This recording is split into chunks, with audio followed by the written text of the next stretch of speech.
The cop car pulled up alongside him, but he continued to plod forward. But the car continued to follow. He had to make it. 10 miles to go and he'd be safe. He looked at his watch and walked faster, his legs burning as he powered on. But there was no deterring this policeman. Hello, wonderful people. The car had moved to Homewood, Alabama with his mother after tragedy struck. They'd hoped to rebuild their lives after their home was destroyed by the monster Hurricane Katrina and wanted to start fresh. Walter was a 20-year-old student, but he was determined to work to support his mother. Little did he know just how hard that would prove to be. Walter had heard that there was a position available at Bellhops, a moving company about 20 miles away from where he lived. It was far to travel, but he had his trusty old car. So he drove over and filled in the application and was lucky to get an interview right then and there. He shook the hiring manager's hand and agreed to start the very next day. If only it were so easy. Just a few feet away from his driveway, his old car spluttered to a halt. Walter's heart started to race as he opened the hood and peered inside. Of all days, his car chose this one to finally give in and die. To his dismay, smoke poured from the engine, and he knew there would be no starting it again. Walter pulled out his phone to tell the manager of Bellhops that he wouldn't be starting after all. Then he changed his mind. Walter was young and fit, but still, 20 miles is an impossible distance. But Walter was determined. Maybe he could do it. He keyed the address into Google Maps, and then he started to cry in defeat. It would take him 7 hours to get there on foot, and he had no money to get his car repaired. What could Walter do? He needed this job. His mother was unable to make the house payments, and they could find themselves homeless again within a month. Walter simply couldn't let that happen. He had to try. So he set his alarm for 12 a.m. and tried to get a good night's sleep. When 12 a.m. rolled around, Walter awoke. He pulled on his most comfortable sneakers, threw on his jacket, and set off into the night. It would take 7 hours to get there, but he was determined to reach the Bellhops client on time. As if walking the back-breaking 20 miles wasn't enough, life decided to throw Walter another curveball. Walter had started his walk at a brisk pace, but by the time he reached the halfway mark, his legs were shaking. Sweat poured from his face and his feet burned.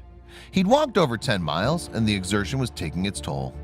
The thought of losing his job on the first day kept him going, as he focused on moving one foot after the other, again and again. Then he saw a flash of blue.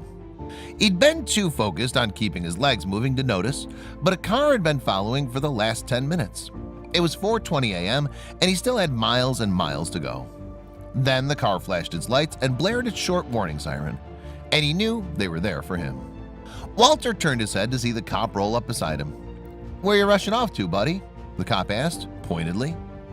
He had had a rough and late night on patrol duty, and the last thing he wanted was more trouble. Walter, gasping for breath, tried to answer him without breaking his stride. He was all too aware that the clock was ticking. The cop had seen enough and ordered Walter into the car. He didn't care to find out what this young man was doing in the street at that late hour. As far as he was concerned, he was up to no good. But when Walter mustered enough breath to tell him the reason for his late-night walkabout, his eyes widened in disbelief. Officer Sean Gray had seen many things in his life, but this boy's determination astounded him beyond relief. They drove the next 6 miles in silence until Walter saw the house appear in the distance. Relief crashed over him like a wave. He'd made it before time had run out. He thanked Officer Gray and shakily got out of the car. But there was still more surprises for Walter on that fateful day. The policeman escorted Walter to the door and told the homeowner, Jenny Hayden Lamy, how he had traveled 14 miles on foot to help her with her move. She was flabbergasted by his dedication. When the rest of the Bellhops crew arrived, Walter tirelessly got to work loading boxes into the moving van. He was exhausted, but he kept going. Then Jenny wrote the post on Facebook that exploded overnight. Jenny's Facebook post read, "Yesterday was a long day, but a good day. Chris and I woke up around 5:45 a.m. to get everything staged and ready for the movers. Around 6:30 a.m. the doorbell rang. It was a police officer.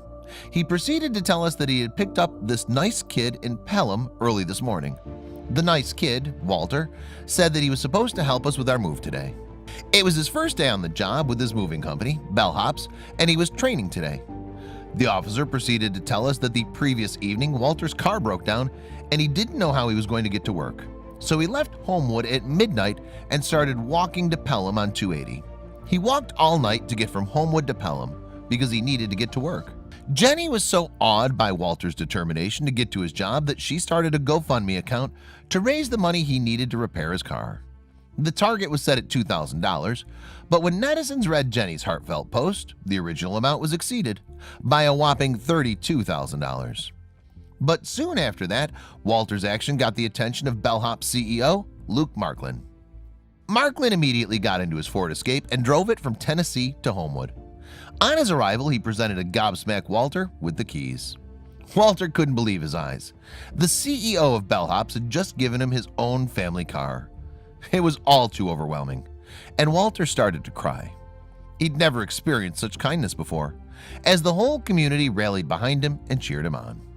Walter's exemplary behavior has inspired thousands of people, and Jenny's original Facebook post has since garnered an astounding 2,000 shares and comments.